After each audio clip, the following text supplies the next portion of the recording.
Wetwogera kati omukulu Muhoozi Kanyarugaba ategedde wa obusiru bwabadde ateekateeka okukola ku His Excellency Kyagulanyi Ssentamu Robert Bobi Wine webukoma era bw'atyo avuddeyo n'ebbaluwa emwetondera. Kyagulanyi Ssentamu Robert Bobi Wine alabye nga byabadde amuyita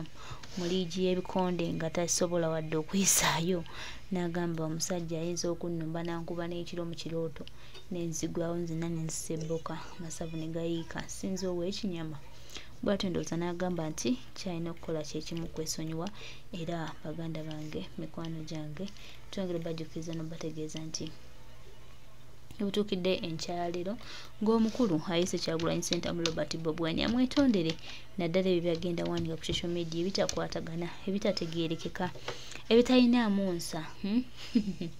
naye baganda bange mikwano gyange twongere bajjukiza n'obategeeza nti waliwo abagamba nti okalyanga kaddadda naye ne Mwami Muhoozi ebigambo byagenda mu maaso n'okwogera one time ajja kakasa nti Uganda eno eriko bannyinibo nti Uganda eno y'Abannayuganda abayayana enkyukakyuka abatudde okulaba nga tukola buli kimu ekisoboka tubeekewo enjawulo bwe tugenda. Twongera obajjukiza n'obategeeza nti Mwami Kyagulanyi Ssentamu Robert Bobi Wine, elected President of Uganda, ebintu ebimu Katonda abireeta kubimumalira era ebintu ebimu Katonda abireeta with the reason. Bw'atyo n'ategeeza nti Mwami Muhoozi kyekyokuddako n'ekyokukolera abantu takyakirina. Tukkirize nti eggwanga bano bo lyabalema ne kitaawe bali mu kwekwata ku kino, bali mu kwekwata ku kiri, naye tebakyalina lugendo. Bonna baaweddeyo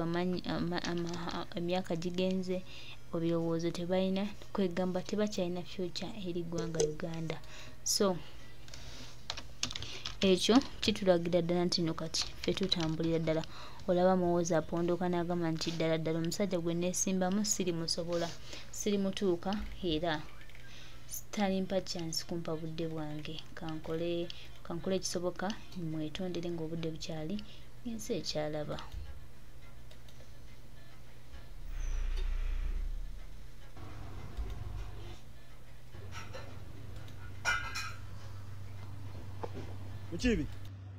Mukibi oswamamu ndi wano oswamamu somuza wefunye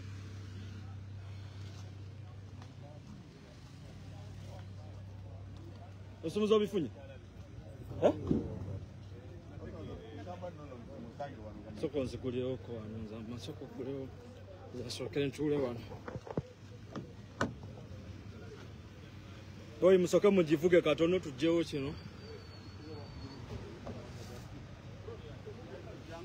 Oyo bandali naawe mpaka kantu ako nteekewo gundi njagala kusooka kubuulira abantu baffe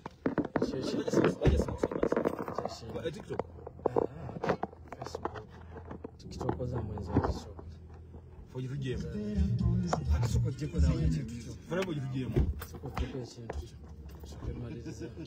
nawe oyagala kulaba sawa yako kisawa bano mugivugevuge manga selekita tetumuleka tetumuleka just nze njagadde embeere wano nsooke mbulire baganda baffe ekyekyokukola mugamba mukonekawo selekita baba musooke mugivuge speed mangu musooke mugivuge speed mangu ezosoko odde wano bwoti bwanika omulindeko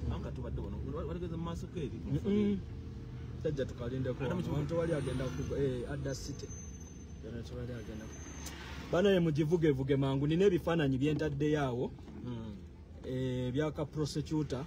ke batadde mu musango guno. Nabagamba omusango guno banaye temugutwala nga gwa kusaaga, buno bulamu bw'abaganda baffe. Ate ffe tulina okuzannya kino, ffe tulina okulwanirira bannaffe ffe abali wabweru, kubanga bannaffe kati bo basibe emikono misibe. Naye nfunye info bo kennyini njogeddeko nabo era babatumidde bagumu bali solid. Naye ekiriwo essaawa zino kye tulaba e Masaka wano kirala kubanga prosecutor abadde mu musango guno bamukyusizza ne baleeta akavubuka waka amateur oba kali ku training erinnya mulirabye ke kandi hako Abraham akandi hako Abraham akandi hako era bebo nokogera amanya gaako katya okugogera era tukozesezza lukujjukujja ofuna amanya gaako wakwanga naffe tuli bagezigezi era tulwanye ekifaananyi tukifune ebifaananyi mbitaddeyo banaye musaasaanye ebifaananyi ebyo kana akasajja tukalage nti kyekazzeeyo okitegeera kave mu muzannyo kakimanye nti keesi gye kazzeemu y'abalwanyi twagala kagenda otuuka ewako okuddayo nga kekabunye ku intaneti oba onfuna bulungi nnyo kino kye tulina okusookerako kye tulina okutandikirako si kuyiga buyizi babuleeta ne babuteekawo intentionally nga tekamanyi n'ebyokwogera tekamanyi kalina kufuna bufunyi orders gwe prosecutor kyabeera mu kooti wakati ng'ayogera nakaama kooti ejjudde wabula n'okwogera tasobola kwogera afulumya statement emu I need protection of the court. Court protect me. Wano misango kijje basoma. Wano misango kijje basoma. So baganda baffe kinnuma nnyo yadde baganda baffe bali solid naye ekiri wane Masaka nabagamba firimu zonna zizanyibwa Masaka baganda baffe bano bakwatibwa Kampala within a blink of eye bali Masaka lwaki mbesibyeko nnyo firimu ziri e Masaka wano ze mutamanyiiko muwendo firimu zizanyibwa e Masaka wano enzibu nno ddala High Court ye Masaka eno lwayo batugambye omulamuzi bamukyusizza bamujje nawo kyokka beyiro tulina giteekayo eri mu High Court wano ku magistrate wetubadde batugambye tugende mu High Court tufayiringe beyiro High Court judge atatuulawo naye mulaba firimu eri wano mulaba firimu eri wano okutujja e Kampala ne batuzza e Masaka mulekane batebaganda baffe tebalina misango oba mututegeera bulungi kyetugezaako okuyisaawo kyetugezaako okubagamba High Court bajjukira babateekako keesi ya aggravated robbery magistrate tegaba enento tegaba court bail ya musango ogwo okiwuliriza bulungi nnyo katate kino kitunula ki noda soko kone ku selector abadde talina muliro baba kyekimu kale naffe katulabe wetutuuke city kale okitegeera abaana ba maama abadde emmotoka ya muyizi kati konda ku muyizi awo sagala tukaleka akasajja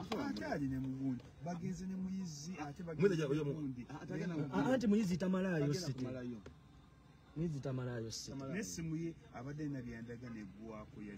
kati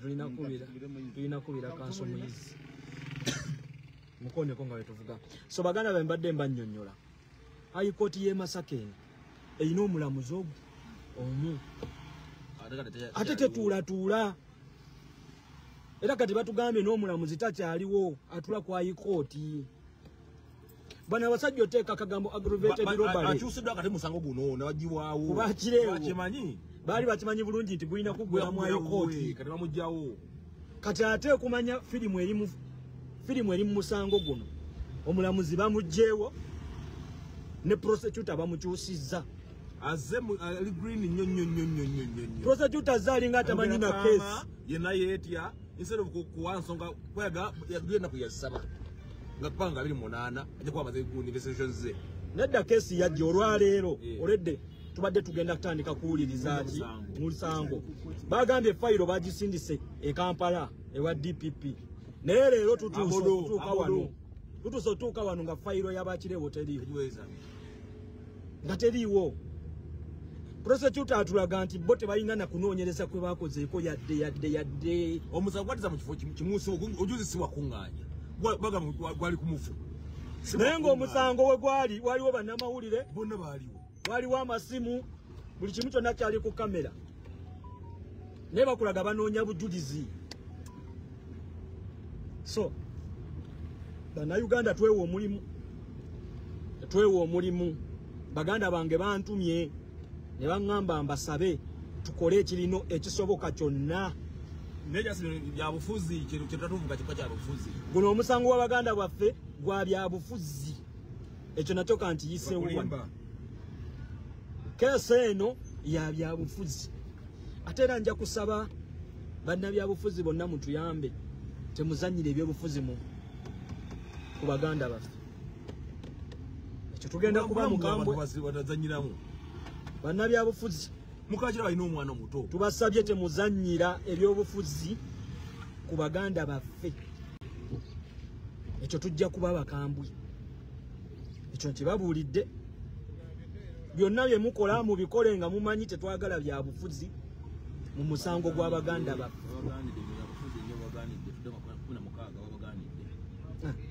mwebale nnyo abatambuza ekintu kya bbalamu ekyo kyo twakikubye mwebalire ddala olwo lukwe lwo lwabaddewo olwo lwo twaluyiye kakati neekiriwo tusooke tukole ekyetaagisa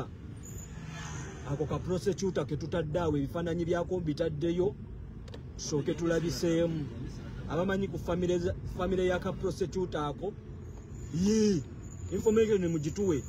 abaana ku tiktok omulimu guugwo mutandike tutandikire awo ono prosecutor tumulage nti bwe yazze teyazze mu kusiika binyomo teyazze mu kusiika mberenge so baganda baffe kyekyo kozi n'ekirala naye newe katutambule katudde site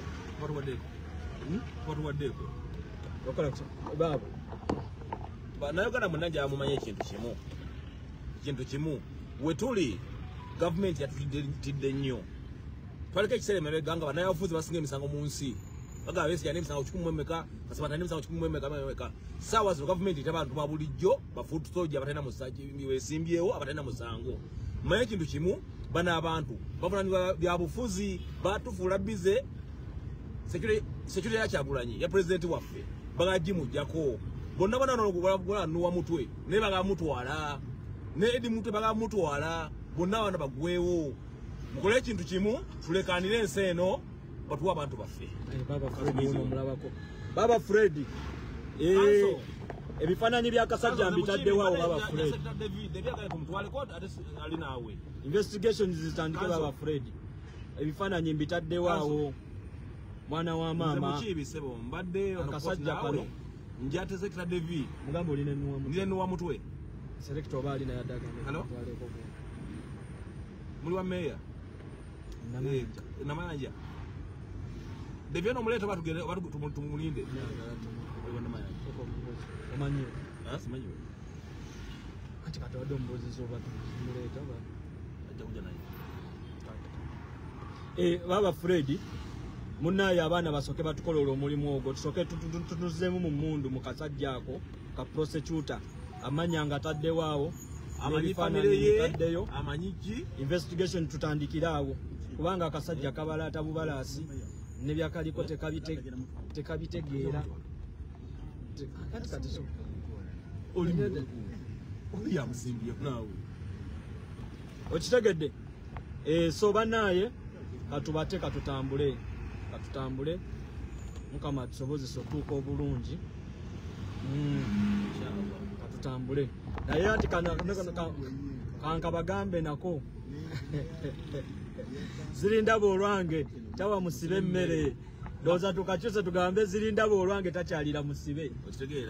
naye bagaga 16 tulina okukola ki 16 tulina okudda eddeete gye batuwadde naye ate olaba omwana ono kyaleese baagala bakola kaseggirinya wekiro bwekiri ati kyetwabagambye nti firimu eri wano e Masaka obana bagambe tulina okweraliikirira tutaase baganda baffe seggirinya twamwebakiramu ebyaddala seggirinya twamwebakiramu kesi ye netandika bwetyo nga byabyabufuzi okukakana seggirinya alugenzi so baganda baffe Gaddafi Akireewo ne Smart ku luno omulundi tetulina kwebaka ate waliwo n'akantu ke mbadde neerabidde mmwe